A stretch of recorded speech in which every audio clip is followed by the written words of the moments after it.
Hey everyone, I'm Katrina, and in this video, I'm giving you my top 5 favorite wrestlers from New Japan Pro Wrestling.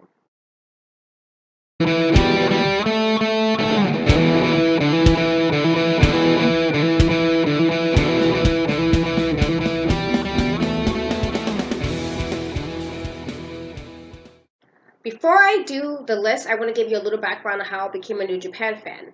So last year, I was very fortunate to have tickets to go to G1 at MSG in New York City. And I was so entertained, I was so happy by the end of that I had to watch more New Japan. I didn't know what I was getting. I didn't even know it existed, honestly. I was thinking about just WrestleMania. I didn't even know there was a whole thing of other events like this during WrestleMania weekend. But I was so glad that I went. I completely enjoyed the show from start to finish, and I just had to know more about New Japan. So for me, right now in 2020, New Japan is actually my favorite promotion. WWE's after, and I get WWE is more mainstream and more people know about it, but for me, I know what I'm going to get from New Japan, and they can do entertaining matches without over-the-top comedic things or without over-the-top promotions or theatrics. It's just like you know what you're going to get, and even if the matches go really long, they're entertaining. So for me right now, when I'm watching wrestling, I want to spend time watching it. New Japan is definitely my number one choice. Number 5 on the list is Hiromu Takahashi. He's part of the faction, the Ungovernables, and the only reason why I am saying it in English is because I don't want to mess up the pronunciation. So, sorry guys. He's my favorite member, and if you didn't know, there's other members of NATO, Sonata, some of the other members in the group. For me, he's the best one, and not just necessarily off skill, but it's like his character. Like, all of them do little things, but for me, it's just he's entertaining. He has his red streak, he has his colorful clothes, he has Daryl the cat, and all those things are things that I'm like, okay, I want to pay attention to you. One of the other things I like is he's a bit eccentric and a bit unpredictable. So if you don't know, I'm a really, really big Jeff Hardy fan. Jeff Hardy is honestly the reason why I became like a diehard wrestling fan. I did like Shawn Michaels and all, but Jeff Hardy was the person that like cemented me as a wrestling fan. So for me, why Takahashi is not like Jeff Hardy, he doesn't high fly, he doesn't do all that crazy stuff that Jeff will quickly do. He's still entertaining. And I know that even when I'm watching him wrestle, he does little things throughout the match that gives up a playful thing, and yet he's still kind of unpredictable. You're not really sure what you're going to get from that. New Japan is known for having very stiff, rigid type matches. Their style is very rigid. So when you have a character that if you're not really fond of that type of style of wrestling, he's somebody like, oh, I want to watch you. I want to be entertained. And for me, he's like that person for me. I like everything about him, and I know he's currently the junior heavyweight IWGP champion. I hope when everything gets back to normal wrestling that they do great things with him, but he's my number 5 on the list. Number 4 is Will Osprey. I didn't really know much about him. I do know he was in Ring of Honor and he was in PWG, but I didn't know much about him. He's the aerial assassin, I should call it. He's very high-flying. To me, because I was able to see the matches with him and Ricochet, they are actually, I want to say, like two sides of the same coin. There are very slight differences between the two of them, but they're very similar in the style and the way they go about doing the matches. I might say a little better, and I say because WWE kind of watered down Ricochet to an extent, and I'm not sure if there's a reason behind that. There's always reasons when things happen in WWE, but in some cases, I felt like I can make the argument about which one was better depending on the match. Will Ospreay is a high flyer. He's also very entertaining. And again, when you're watching something like New Japan, when a lot of the wrestling is kind of stiff and kind of rigid, when you have somebody who's able to kind of like do things, and they don't have to be over the top with like the super kicking or over the top with like every move is like that, he can still wrestle and still make it entertaining where he's doing high flying stuff. And some might disagree, some might say he's a bit overrated, some might say even that, oh, well, he does do a lot of high flying. And that might be the case. But for me, while I do like technical matches to an extent, and I do appreciate those to an extent, again, when you're in a promotion that a lot of the wrestling is very stiff and very rigid, it is good to see somebody that you know if you're going to get a match, not only is it because the person is high-flying, but he's actually a good wrestler.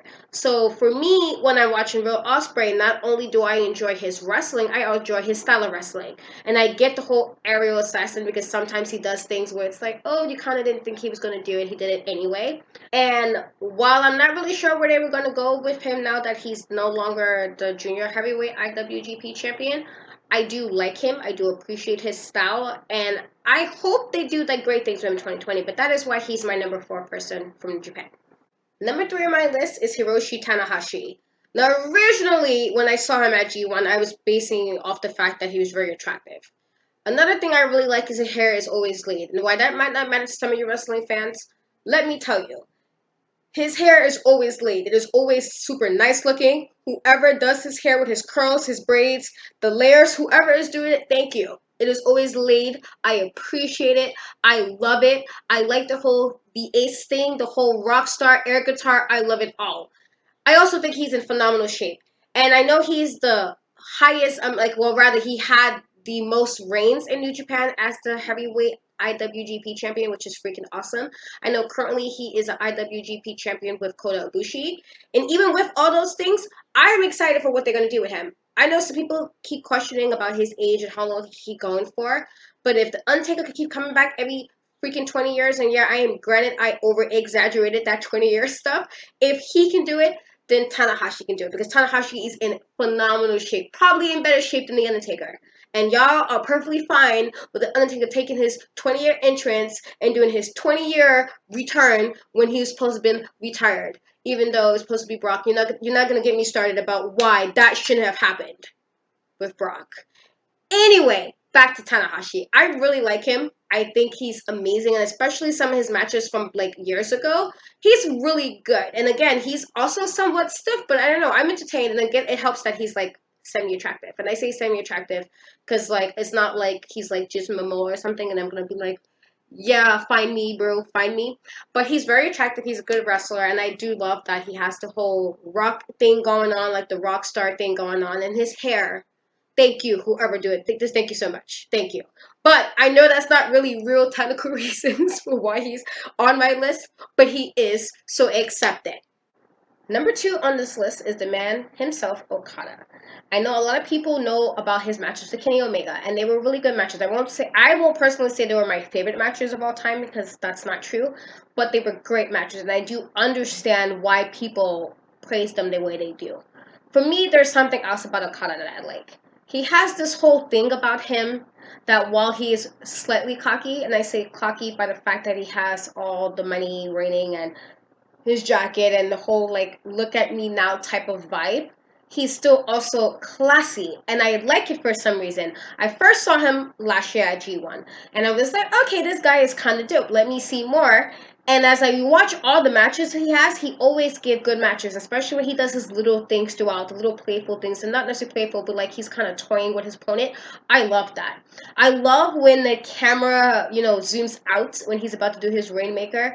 Every time it happens, and I know it's about to happen, I get super hyped. And as soon as the camera do it and they do the whole Rainmaker thing, I'm ready, like, Okada, make it rain on these hoes. Every time.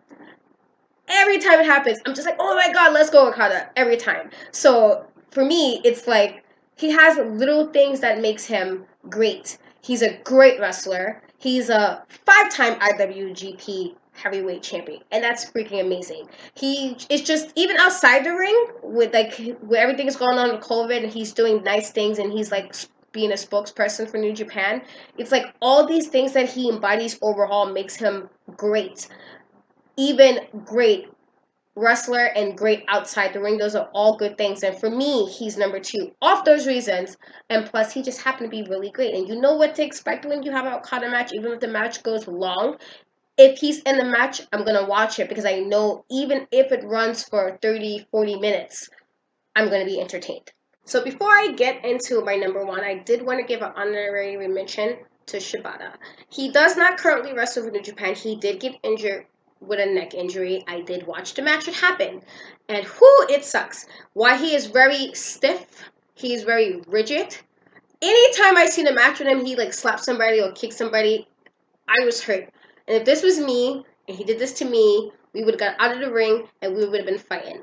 Why? Because you're not gonna be slapping me like that. I don't care. You're not gonna be slapping and kicking me like that. So his punches and kicks are so forceful but they always impact the way it's supposed to impact. Like, he's letting you know, like, yeah, I can do all this extra stuff. I'm just gonna get you with the hard hitting. I'm gonna get you with these hard kicks. I'm gonna beat you in that manner. And I appreciate that. I did, like I said, I spent time watching his matches, so I became a fan of him. And while he's not currently wrestling in New Japan because of his injury, I did want to mention him because definitely became one of my favorite wrestlers in a group of like 20 people. Well, there's more than 20, but I'm just letting y'all know. Number one on this list is Kota Ibushi. He is the only wrestler to finally win the New Japan Cup, the best of the Super Juniors, and the G1 Climax. I know he had a thing with Kenny Omega of the Golden Lovers, and it was at one point he was the Golden Elite when they had the whole thing with the Young Bucks and they went against each other, and Kenny and Kota won. It was a big hug fest, yada yada. And while it didn't give me the emotional impact as when it first happened because I watched it after it happened, I get it. I also know he's currently the other half of the tag team champion with Takahashi, and they're called the Golden Ace, which is kind of nice play on the fact that the Golden Lover is the ace. Nice play. Anyway, why initially my reason for liking him was because he was cute. I appreciate what he has done in every match I've seen. I always know he's going to give his best. I am always entertained watching him. And I was very happy where they were going with him with the G1 into 2020 before Wrestle Kingdom. They set it up where he could have had a great heel turn after he slapped the crap out of Okada. And I like Okada. But when he slapped Okada, I was like, Jesus. Like, yeah, I had to do it. Like, damn, you had to slap him like that? Like, okay, bro. I was ready for it. So I was very hurt that he lost to Okada at Wrestle Kingdom. I felt like, while I understand again about the Okada and Naito thing, I felt like if anybody should have got the title, it should have been Kota. 2020, to me, was supposed to be Kota Ibushi's year. I don't care what anybody says. I said what I said. It was supposed to be Kota Ibushi's year. He should have won it. And while he does have time to get back to that spot and get a title shot again, I was just really upset that he lost. I was really hoping that, you know, he won it, and now it's time to do some things, maybe change up the character that he was a heel. And maybe make him do a full heel turn and do some interesting things with that. Again, COVID did messed up like a lot of things, especially with wrestling, so I'm not too sure. But I am a big Kota Ibushi fan. He's kind of low-key and like chill, and I like things that is low-key and chill. Like, you don't have to be so flamboyant. You don't have to be all in your face to still be great. And Kota embodies that for me. So he is my number one pick. I hope you guys enjoyed the list. I don't know if you're going to agree with me because, you know, you don't have to agree with me, but this is my list. Tell me in the comments who your favorite wrestlers from New Japan is. I look forward to reading them, and thank you so much for watching my video. Don't forget to like, comment, and subscribe. Bye, guys.